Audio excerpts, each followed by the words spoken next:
This is one movie that it took me a while to recognize it's a bad horror. It has the bad horror movie formula because I love this movie. I still remember seeing it for the first time when it came out when I was a kid. What's up? It's Nikki. Welcome back to my channel, King Nikki TV, where I give you commentary on popular movies and TV shows. Happy All Hallows Eve, boys and ghouls. I just love saying that.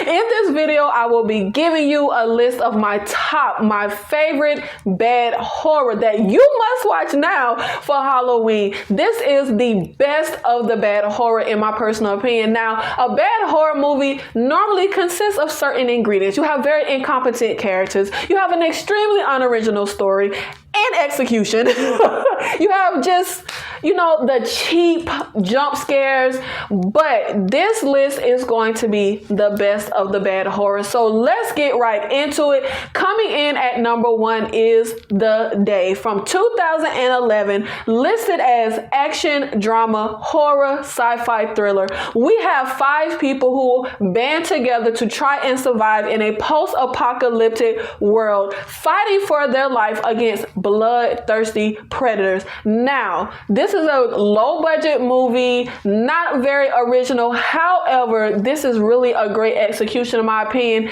When I first saw this, I really wasn't expecting much and I was thoroughly surprised. I actually really enjoyed this movie. I've seen it probably about 20 times. This is really, for me, one of the best bad horror movies. Now, I love the way this is shot. Visually, I enjoy this movie. It is a very dreary, gray tone look. The director did great. There is one scene in particular with Corey Hardwick's character right when the ish hits the fan that I feel is just shot so brilliantly and really conveys the emotion of desperation and being trapped, etc. to the audience. We have superb casting in this movie. We have a very convincing main antagonist. The story does move.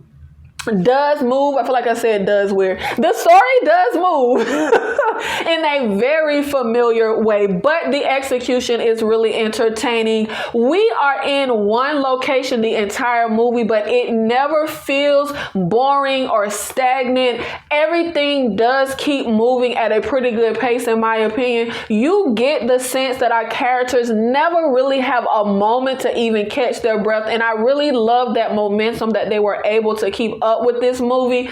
There are certain elements that I have already said make for a great horror environment, and we have quite a few in this movie. We have multiple threats. We have a ticking clock. We have an isolated location. For a low budget horror, this is actually pretty damn good and definitely worth the watch for Halloween. Coming in at number 2, I forgot to mention, this is in no particular order. Coming in at number 2 is Hellfest from 2018, listed as horror thriller. We follow a group of friends who end up stalked by a mass killer while at a horror themed amusement park. Now, child, this is a pretty mediocre, typical, very unoriginal slasher horror movie. Do not expect anything new or inventive with this movie, but for me, the theme park, amusement setting, the imagery, the costumes, the set design is really top tier and fun in my opinion. The movie is a little ridiculous, but it is definitely a fun watch for Halloween. It is very entertaining for what it is. Child, look, you ain't gonna really care about the characters, but getting killed in the amusement park is fun. Coming in at number 3 is Ghost Ship from 2002, listed as horror. In this movie, we follow a salvage crew who is led by a stranger to discover a long lost passenger ship that is filled with gold. This is a pretty typical by the numbers horror movie, but I love the idea of us having a haunted ship as opposed to a haunted house. Now, no spoilers in this video, but I will say what happens with Isaiah Washington's character kind of ruins the movie for me. I can't.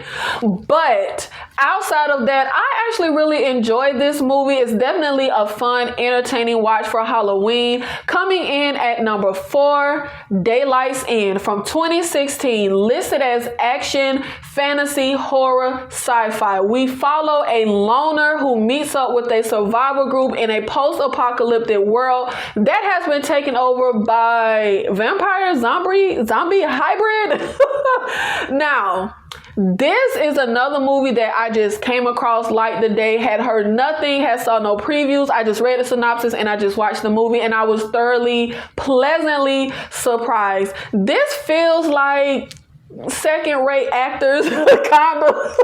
There's like a few familiar faces, but outside of them, it feels very second-rate, particularly our lead actress. Now, this movie definitely follows other movies in this genre's formula, but I enjoyed this movie. It is definitely a really entertaining watch, a fun way to kill a few hours. The budget for this isn't as low as The Day, but it's still a low-budget movie, but it delivers. It's entertaining, it's fun to watch, it's nothing groundbreaking, but it is a really, for me, the best of the bad horror. Coming in at number 5, Cherry Falls from 2000, listed as horror, mystery, thriller. We have virgins being stalked by a killer in a small town. Extremely unoriginal, typical slasher movie. And also, I have heard that it was severely cut down for what the director originally wanted. However, despite its many flaws, there are many. I enjoyed this movie. I really love this movie. I think it is worth the watch. Hold on, not child. Did I say I love this movie? I like this movie. It is definitely worth the watch, especially for a fun Halloween night binge. Brittany Murphy is the lead character, and she really shines in this role for me. Rest in peace to her. She is definitely one of the big upsides to this movie. This is a pretty typical formula. We get a backstory. We get a typical execution. We get dumb teenagers, but it is a fun, brainless spawn of the late 90s teen slasher horror. It is a fun ride as we watch Brittany Murphy uncover the town's dark secret. It's entertaining. The reveal of the killer. It's more comedy than horror, even though it's not listed as a comedy horror. Trust me, child, it's comedic.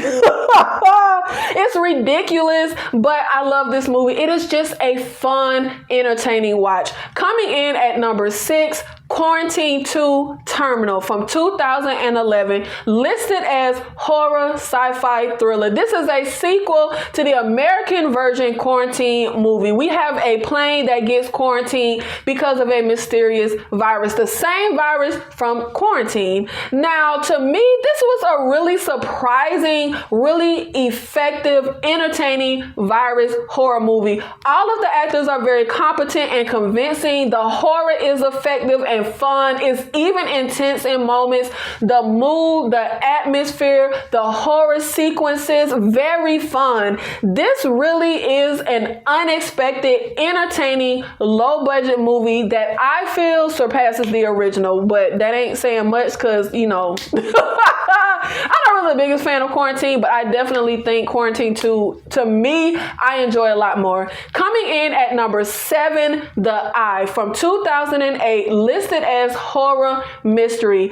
After being blinded in a childhood accident, a woman undergoes a cornea transplant, but her gift of sight quickly becomes a curse. Now, this is definitely the most mediocre of all the movies I put on this list. It's a pretty bland, typical, mediocre story, and we have a bland lead with Jessica Alba. I'm sorry. I would consider this the least horror on this list. I would say it's more mystery, more ghost story, but I do think this is an entertaining ghost story. Definitely worth the watch for me. You have a worthy payoff at the end of the movie. This is not really horror in my opinion. We have none of the thrills or heart-racing horror sequences that you would have in a typical horror movie. It's a pretty straightforward horror mystery. You will likely definitely stay 5 steps above Jessica Alba's character as she tries to unravel the mystery of her eyes and her donor, but I still think it is very entertaining bad horror movie. I really enjoy this movie. Coming in at number 8, Urban Legend from 1998, listed as horror mystery thriller. We have a killer who stalks students on a college campus. This is one movie that it took me a while to recognize it's a bad horror. It has the bad horror movie formula because I love this movie. I still remember seeing it for the first time when it came out when I was a kid. And actually, if I remember correctly, I put this in my video for my 100 favorite movies of the 90s. I'm not ashamed. I love this movie. But it is a pretty typical, very typical late 90s teen slasher that I just have such a fond love for. Now, this is a bad horror movie, okay? It is extremely typical. It is very cheesy. It is a very just by the numbers teen slasher. Our lead is terrible. The script is mediocre. It's very lazy, unoriginal execution. Am I selling it very well? But it's fun. It's entertaining. It's just mindless, brainless, entertaining watch. Rebecca Gayheart, though, being completely psychotic at the end is still one of my favorite horror movie performances of all time. Coming in at number 9, Darkness Falls from 2003, listed as fantasy horror mystery thriller. We have a vengeful tooth fairy who exacts revenge on a small town. Now, this for me is a movie that I was surprised by how much people trash this movie. I remember seeing this for the first time and I loved it. And I still love it. I have seen this movie like 100 times. It's a pretty flawed plot, but I really feel like everything in this movie is very effective, is very fun, is very entertaining. This is one of my favorite horror movies of all time. One of, okay? It wouldn't be high on the list, but if I had to name my favorite horror movies of all time, baby, Darkness Falls is going to be on the list. I really find this very entertaining and a really fun watch. And like I said, I was so shocked at how people trash this movie. I feel like we have just a very enjoyable execution. We have some good horror sequences, a great mood and dark atmosphere. The monster itself is really creepy, a very effective design in my opinion. There is not much wasted time in this movie. It doesn't have a very long runtime. We get right into it and we stay on track the entire movie. Really good pacing in my opinion, and I typically have issues with the pacing in horror movies, but I actually feel like it was executed very well in Darkness Falls. We have a lead character that for me was really effective. I really love this lead character. He was great in conveying his emotion of fear, of helplessness. You rooted for him. He was likable, in my opinion, because apparently no one else really thinks so. This was really a pretty effective ghost story, in my opinion. Let me know in the comments, do you trash Darkness Falls? Do you hate it like most people? I love that movie. Now, I really feel like if you're looking for just some fun, bad horror for Halloween, this is a great list to start with, in my opinion. Thank you so much for watching this video, for supporting this channel. I'll see you in the next one. Thank you.